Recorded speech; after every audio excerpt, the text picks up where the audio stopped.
Living here in Northern California near Silicon Valley, I'm always hearing talk about disruption. The business papers have headlines like, "Digital is going to disrupt your business." Large companies live in fear that small, nimble startups will suddenly overtake them the way Netflix conquered Blockbuster Video.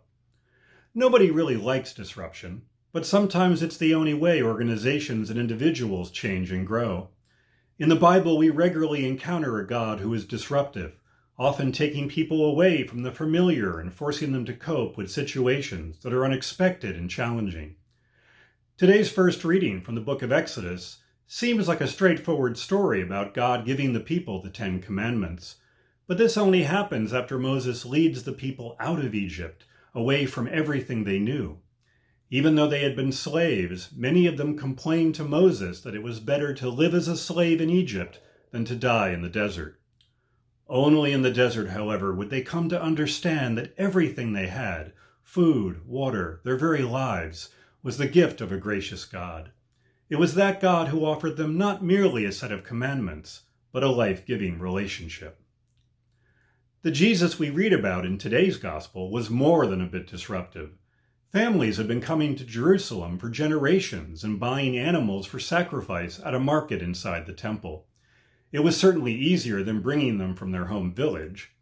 By overturning the tables and driving out the animals, Jesus was, albeit temporarily, shutting down the temple, the place where God was believed to be most fully present on earth. It was a shocking act, aimed at getting people to recognize that, in Jesus, God was doing something radically new.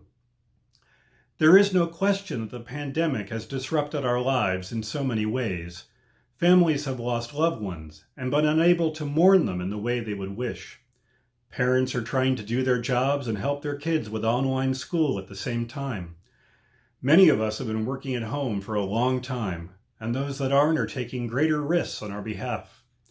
Churches are worshiping outside or on the web. It's been a hard year. But like those little blades of grass that shoot up after one of our California wildfires, there are also signs of hope.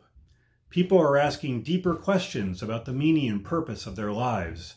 Communities are coming together in new ways to help those in need. It's a reminder that, even in the midst of great disruption, God is always with us and always working to bring good out of evil.